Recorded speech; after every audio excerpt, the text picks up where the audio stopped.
बहुत समय पूर्व जब गुरुकुल शिक्षा की प्रणाली होती थी, तब हर बालक को अपने जीवन के 25 वर्ष गुरुकुल में बिताना पड़ता था। उस समय एक प्रचंड पंडित राधे गुप्त हुआ करते थे, जिनका गुरुकुल बहुत प्रसिद्ध था, जहाँ दूर दूर के राज्य के शिष्य शिक्षा प्राप्त करने आया करते थे। बात उन दिनों की है जब राधे गुप्त की उम्र ढलने लगी थी और उसकी पत्नी का देहांत हो चुका था। घर में विवाह योग्य एक कन्या थी। राधे गुप्त को हर समय उसकी चिंता सताती रहती थी। वो उसका विवाह एक योग्य व्यक्ति से करना चाहते थे, जिसके पास संपत्ति भले ना हो पर वह कर्मठ हो, जो किन्हीं भी परिस्थिति में उसकी बेटी को खुश रखे और उचित समय पर उचित निर्णय ले सके। एक दिन उनके मस्तिष्क में एक ख्याल आया और उन्होंने इस परेशानी का हल सोचा कि क्यों ना वो अपने खुद के शिष्यों में से ही योग्य वर की तलाश करे। उनसे बेहतर उनकी बेटी के लिए और क्या हो सकता है। इस कार्य के लिए उन्होंने बुद्धिमान की परीक्षा लेने का निर्णय लिया और सभी शिष्यों को एकत्र किया। राधे गुप्त ने सभी से कहा कि वे एक परीक्षा आयोजित करना चाहते हैं, जिसमें सभी की बुद्धिमानी का परिचय होगा। उन्होंने सभी से कहा कि उन्हें अपनी पुत्री के विवाह की चिंता है, जिसके लिए उनके पास पर्याप्त धन नहीं है।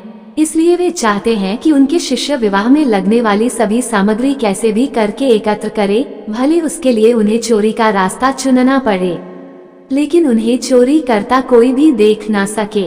इसी एक शर्त का पालन सभी को करना है। अगले दिन से सभी शिष्य कार्य में जुट गए। रोजाना कोई न कोई तरह तरह की वस्तुएं चुरा कर लाता और राधा गुप्त को दे देता। राधा गुप्त उन्हें एक विशेष स्थान पर रख देते, क्योंकि परीक्षा के बाद यह सभी वस्तुएं उनके मालिक को वापस करना जरूरी था, क्योंकि वे अपने शिष्यों को सही ज्ञान देना चाहते थे।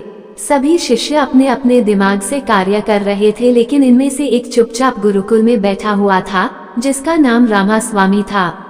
वह राधा गुप्त का सबसे करीबी और होनहार छात्र था।